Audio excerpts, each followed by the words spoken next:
What's going on, YouTube? This is SG1 Sports, and you're watching our college football channel. We continue with our schedule preview projected record series. The Minnesota Golden Gophers are up next. Before we get to that 2024 schedule, let's look back at 2023. Here was the schedule from last season for Minnesota.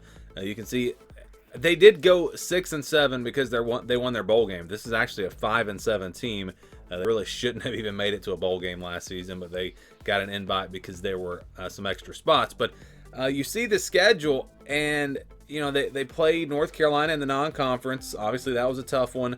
They lose that game, and then you look at who they played out of the East, and they played Ohio State on the road, but they got to play Michigan State, who was not very good this past season, and so that's a pretty good draw there. But then they had Michigan, so they had Michigan and Ohio State, and anytime you get 2 out of 3 between Michigan, Ohio State, and Penn State, it's going to be pretty tough. But they just really fell apart down the stretch, losing their final 4 games. This is a team that went on the road and beat Iowa. I know it was a controversial finish, but they won that game. They beat Michigan State.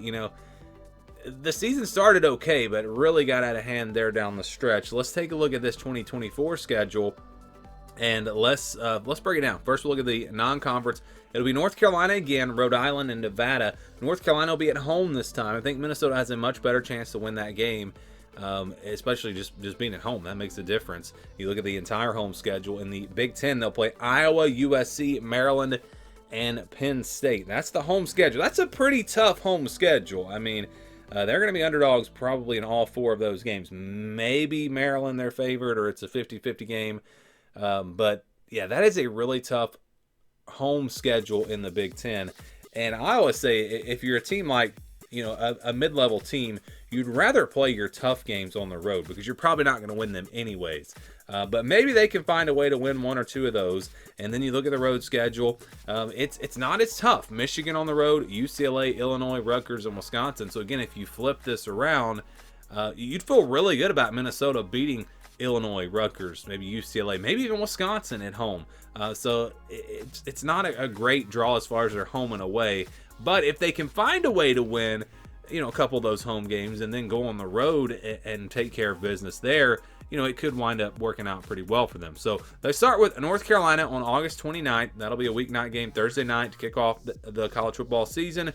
That's going to be a big game. A lot of eyeballs watching that one. Then on week 2, they'll play Rhode Island, Nevada on the 14th, and then Iowa on the 21st. Still no bye week. Michigan on the 28th on the road. Still no bye week. USC October 5th at home. Still no bye week. And finally UCLA on the 12th on the road. So they're going to play, normally it wouldn't be that big of a deal, but they're going to play 7 games before their first bye week. Remember, the teams get 2 bye weeks this year, and you don't normally see 7 games into the season before you get a bye week. That's going to be a tough stretch. Iowa, Michigan, USC, UCLA, 2 of those games on the road. That is a really tough stretch right there. But if they can start off 3-0, that could be their tough stretch like they had last year. Remember, at the end, maybe that's their tough stretch, but then they get a bye week. Maybe they win 1 of those games, and then the schedule does get a little bit easier. But still, it's pretty tough. Maryland on the 26th. Then it's Illinois on the road on November 2nd. On the road at Rutgers on the 9th. Then they get another bye week before playing Penn State on November 23rd. And they'll close things out with Wisconsin on the road on November 30th. So again, there's not a lot of breaks on this schedule. There are not a lot of easy wins. It's overall going to be a very tough schedule, in my opinion, for Minnesota. I think this team's going to be improved, but with the schedule, how much can they improve their record? I don't know, because again, it's going to be tough for Minnesota with this schedule in 2024. Here were some of those projections from last season. Minnesota, of course, went 5-7 in the regular season. Our projection had them at 6-6, but really, there was more optimism. I predicted 7-5. Athlon predicted 7-5. The over/under was 6.5. You can find it maybe as high as 7.5. And I think really a lot of that just has to do with PJ Fleck. What he had done in Minnesota so far. If you look back at the roster last season, there were some question marks, and the quarterback position did not come through for them.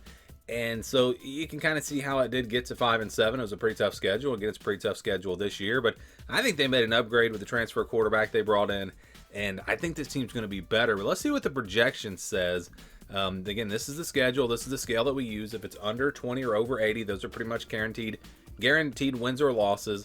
20 to 29, 71 to 80, those are games that are counted we figure the spread's going to be pretty big, double digits, 2 touchdowns, maybe a little more, 30-39, 61-70 games where the spread should be closer to a touchdown, 6, 7, 8 points, and then the 50-50 games and the wide games that could go either way. We're talking spreads 3, 4, 5 points in those. So we'll start with the easy win. I think Rhode Island is the one pretty much guaranteed win on the schedule. Would be shocked if Minnesota lost that game. I think Nevada, maybe you could put them in the green. I'll say Minnesota will be about a 16-point favorite in this game. This is not a horrible group of 5 team, although I haven't really evaluated them for this year. But just looking at them, traditionally, Nevada, again, they're an average group of 5 team. They're not one of the better ones, but they're usually not one of the worst. So, yeah, we're putting Nevada there in the blue.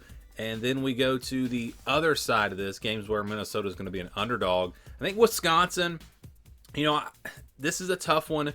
I have Wisconsin as a tier 3 team and Minnesota as a tier 4 team. And because it's on the road, that's why this one is in the yellow here on our scale. But, the more I look at Minnesota, I really think that this team could be a lot improved from where they were last year. So this might wind up being more of a 50-50 game. But we're going to put it in the yellow, again, just using the formula that we use. And then I think you've got some games in the orange. Michigan and Penn State. Michigan being on the road, Penn State at home. But I think Minnesota is going to be at least a 2-touchdown underdog in both of those games. And so you got 3 games where they're going to be a pretty big underdog. Maybe Wisconsin's not too much, but definitely Penn State and Michigan. And then the rest of the schedule, it's really just a bunch of games that could go either way. I think USC is probably in a tier above Minnesota. I think Iowa is in a tier above Minnesota. Maybe even Maryland, but they get all those games at home. I think North Carolina, a pretty even matchup. And then you've got UCLA, Illinois, and Rutgers, pretty even matchups. Those games all coming on the road. So you just get a bunch of 50-50 games. And really that's the way it is with a lot of these teams in the Big Ten. And really across college football, you've got your top tier, then you've got your next teams, and then there's just a big group of teams. Minnesota's in that group. I think USC's in that group. I think UCLA's in that group. I think Maryland probably in that group. Rutgers in that group.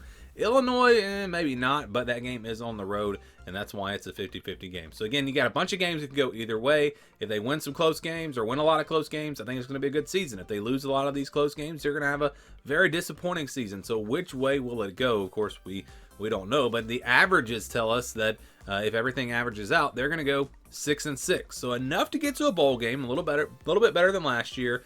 And if you just take Rhode Island and Nevada and count them as wins, and then you take Michigan, Penn State, and Wisconsin as losses, that would mean there are, 7 games left here? So they would have to go 4-3 in those games. If they go 3-4 in those games, it's no bowl game. But if they can do a little bit better, maybe get to 5-2, they get to 7-5, or who knows, maybe they even pull off a big upset. Maybe they shock Penn State late in the season, or they beat Wisconsin.